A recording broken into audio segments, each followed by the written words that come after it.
Hello Libra, Sun, Moon, Rising, and Venus signs. Sana po ay nasa mabuti kayong kalagayan. Welcome back po sa Star Tarot. Kung bago po kayo rito, welcome din po kayo and thank you po sa inyong support. I truly appreciate it. God bless you all. Tignan po natin ngayon ang mga messages ninyo for October 15 to 21.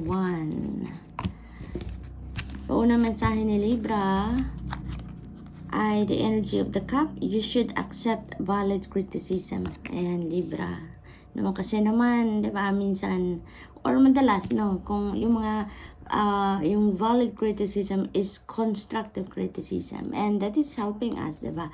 Mas nakakatulong din yan sa atin, no, na ma-improve kung anong dapat natin ma-improve. Mas, parang nagsiserve as an inspiration din sa atin yung mga constructive criticism na yan para mas mapaganda, mas maayos pa natin kung ano ang dapat pa natin na ayusin, di ba? Sa sarili natin, yung mga ganun. Unicorn, use your intuition to make beneficial change. Beneficial changes. So, may mga downloads, no? Dito na parating sa inyo Libra na makakatulong sa inyo para magawa ninyo kung ano man ang kailangan ninyong gawin para magkaroon ng beneficial and positive changes, no, sa iba't ibang parte ng buhay ninyo. Libra, we also have the boot. Increase your efforts if you want to achieve your goal. Ayan, extra effort pa daw. Libra, yan ang kailangan pa ninyong gawin if you want to achieve your goals, no? Konting tiyaga pa, konting effort pa, yung mga ganon. So, tingnan natin kung ano pa ang ganap for Libra. Shine from within. Yan, now is the perfect time na din, Libra, for you to embrace your truth, no, your true beauty, at ilabas ninyo, i-share ninyo yan sa mundo, no, because you never know, yung truth ninyo will inspire many people, will inspire others as well to do the same, no, at maari kasi na may mga parte pa kayo ng sarili ninyo na hindi pa ninyo na ipapakita sa mundo. Maybe it's because you're shy, or maybe you're not confident about it, or siguro nagdadalawang isip kayo kung matatanggap kayo ng tao or hindi, no, with your truth. Pero sinasabi dito, Libra, na it's now the time for you to reveal your true beauty. Ibig sabihin yan, maraming ma-inspire dyan sa'yo, Libra. Marami kang matutulungan with your truth, no, with your true beauty. Kung ano yung mo, yung talents, yung skills, yung gifts mo, no? So might as well share it with the world.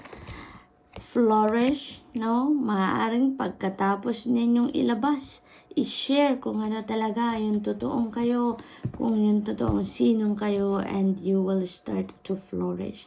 Yan, yung parang ito yung magbubukas ng pinto din para kayo ay mag-bloom, mag-flourish, at maka-inspire kayo ng mas marami pang tao. Inner child, ayan, so there is a calling for you dito to have fun, to be playful din, Libra. Maaring you are so focused on all the seriousness of life, no?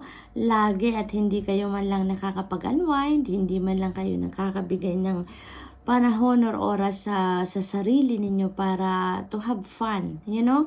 Ngayon, parang yun ang sinasabi sa inyo na you need to bring the balance back in your life.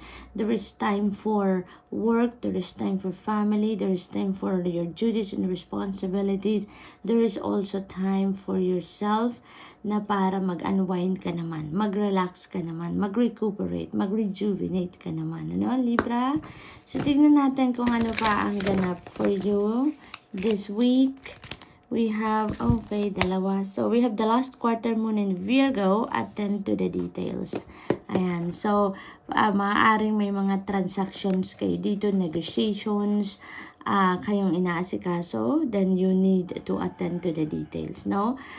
Be cautious sa mga pakikipag-usap ninyo, sa mga pakikipag-transaction ninyo, sa mga pagpipirma ninyo ng mga papeles or pagre-review ng mga dokumento, maaring ganun, ano? And also, kung meron kayong mga inaasikasong affairs, kung ano man, family affairs, personal man yan, no? Always make sure that you check everything. Attend to the details, no? Kahit maliit, malaking detalye, information or whatsoever, you need to make sure na na-review ninyo, nabasa ninyo, natignan ninyo, na-double check ninyo. Okay? We also have full moon in Aquarius. Be real. Ayan na nga. Libra. Parang ano to, kasabay pa rin ito or kasama pa rin ito ng shine from within na mensahe, no?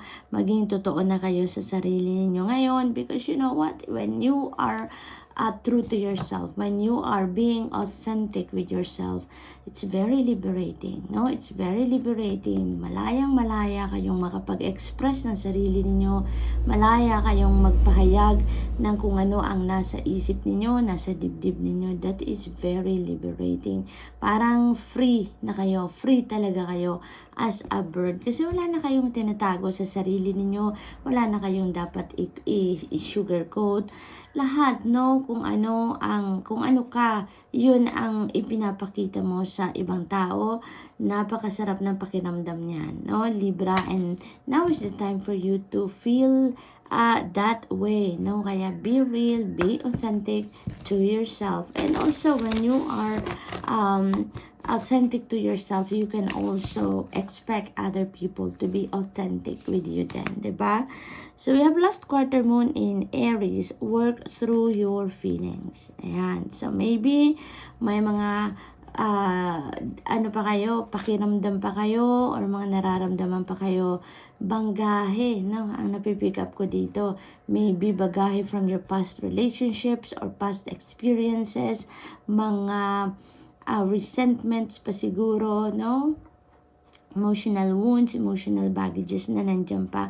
So now is the time for you to work through your feelings so that you would be able to figure out what you need pa rin sa sarili ninyo na i-keep ninyo, and what you need to release. No? What you need to release.